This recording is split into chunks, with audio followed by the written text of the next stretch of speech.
ធ្វើរឿងដែលត្រឹមត្រូវអ្នកគួរតែសួរខ្លួនឯងថាតើអ្នកកំពុងតែធ្វើរឿងដែលត្រឹមត្រូវដែរឬទេវាគ្មានហេតុផលអ្វីបន្តិចសោះនៅក្នុងការធ្វើរឿងដែលអ្នកមិនគួរធ្វើអ្នកនឹងតែងតែមានអារម្មណ៍ថាខ្ជិលប្រសិនបើអ្នកមិនស្រឡាញ់អ្វីដែលអ្នកធ្វើអារម្មណ៍ខ្ជិលទាំងអស់នេះគឺជាសញ្ញាដែលខ្លួនប្រាណរបស់អ្នកជាយាមបង្ហាញថាអ្នកគួរតែផ្លាស់ប្ដូរការងាររបស់អ្នកចូលធ្វើការងារណាដែលមានតម្លៃអ្នកមិនអាចត្រូវបានលើកទឹកចិត្តឲ្យបានគ្រប់គ្រាន់ទេបើអ្នកធ្វើរឿងដែលគ្មានតម្លៃប្រសិនបើការងាររបស់អ្នកមានលក្ខណៈដដែលពេកហើយគ្មានរសជាតិនោះការស្វែងរកអត្ថន័យនៃសុភមង្គលនៅក្នុងការងារនោះគឺកាន់តែមិនងាយស្រួលឡើយគ្មានការងារណាសំខាន់ជាងជីវិតទេអ្នកគួរតែធ្វើអ្វីដែលអ្នកចូលចិត្តប៉ុន្តែអ្នកមិនគួរគេចវេះនៅពេលណាការងាររបស់អ្នកជួបបញ្ហាលំបាកនោះឡើយបុគ្គលមួយចំនួនចង់ក្លាយទៅជាជាងគំនូរ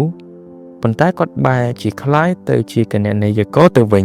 ដោយសារការស្ដាប់គំនិតយោបល់របស់អ្នកដទៃការសោកស្ដាយមិនបានធ្វើតាមចំណង់ចំណូលចិត្តរបស់គាត់វានឹងនៅតែស្ថិតនៅក្នុងចិត្តរបស់គាត់ជានិច្ចអ្នកនឹងត្រូវចំណាយពេលវេលាជាច្រើនដើម្បីធ្វើការងារមួយចំនួនប្រសិនបើអ្នកមិនបានជ្រើសរើសការងារណាដែលអ្នកចង់ធ្វើអ្នកផ្សេងនឹងជ្រើសរើសវាឲ្យអ្នកហើយអ្នកប្រហែលជាមិនពេញចិត្តនឹងការងារនោះឡើយការងារទាំងឡាយណាដែលត្រូវបានជ្រើសរើសដោយអ្នកដទៃសម្រាប់អ្នកវានឹងធ្វើឲ្យមានបន្ទុកដល់អ្នកប៉ុន្តែប្រសិនបើអ្នកជ្រើសរើសការងារណាដែលអ្នកចង់ធ្វើនោះអ្នកនឹងរីករាយនៅក្នុងការធ្វើវាការងារទាំងអស់របស់អ្នកគឺជាផ្លូវឆ្ពោះទៅរកសុភមង្គលអ្នកមិនអាចមានភាពសប្បាយរីករាយបានឡើយ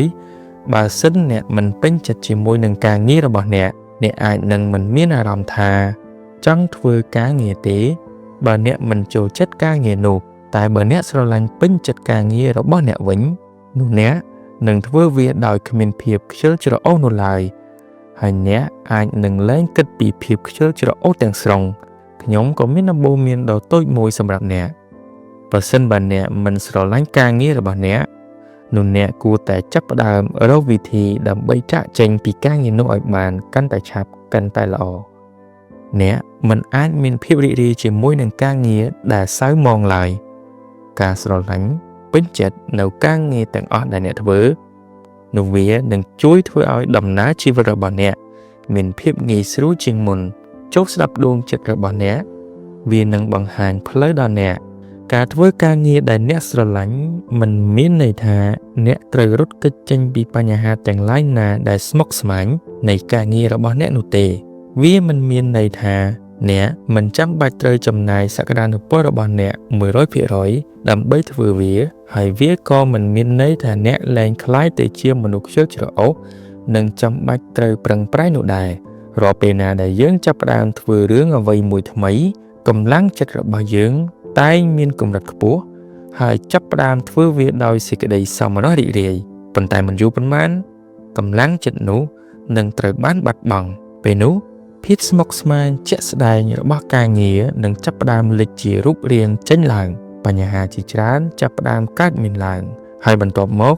យើងក៏នឹងកើតភាពធុញទ្រាន់ជាមួយនឹងការងាររបស់យើងបើទោះបីជាយើងស្រឡាញ់ការងារមួយនោះក៏ដោយភ្លើងចំណង់គឺមានលក្ខណៈបែបនេះឯងការធ្វើការងារដែលត្រូវនឹងភ្លើងចំណង់គឺមិនអាចធានាបានថានឹងតែងតែសប្បាយរីករាយរហូតនោះទេអ្នកមិនអាចធ្វើរឿងគ្រប់បែបយ៉ាងបានទេកម្លាំងរបស់អ្នកមានដែនកំណត់ដូច្នេះ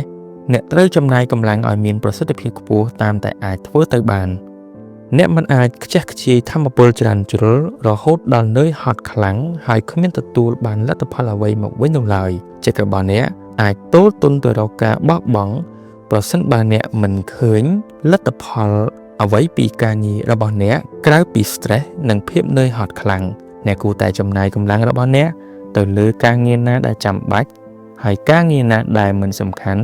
កុំធ្វើវាអីល្អជាងឈប់ដេញប្រមាញ់របស់គ្រប់យ៉ាងឈប់រត់តាមរបស់គ្រប់យ៉ាង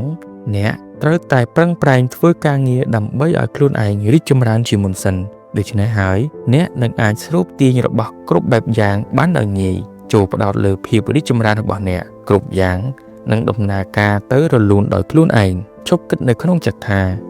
អ្នកជាមនុស្សមិនល្អគ្រប់គ្រាន់ដើម្បីធ្វើកិច្ចការអ្វីមួយអ្នកអាចធ្វើបានគ្រប់រឿងគ្រប់យ៉ាងទាំងអស់មិនត្រូវខ្លាយទៅជាសត្រូវដ៏ធំជាមួយនឹងខ្លួនឯងតាមរយៈការចិញ្ចឹមចិត្តគិតរឿងអវិជ្ជមានគ្រប់រឿងនោះឡើយចូលមានទំនុកចិត្តលើខ្លួនឯងថាអ្នកអាចធ្វើបានគ្រប់យ៉ាងហេតុផលដ៏ធំមួយដែលមនុស្សនៅតែខ្ជិលច្រអូសគឺដោយសារពួកគេនៅតែយល់ថាពួកគេមិនល្អគ្រប់គ្រាន់អ្នកគឺជាមនុស្សអស្ចារ្យម្នាក់ត្រូវហ៊ានចាប់ផ្ដើមមិនយូរទេគ្រប់យ៉ាងនឹងដំណើរការទៅបានយ៉ាងល្អមិនខាន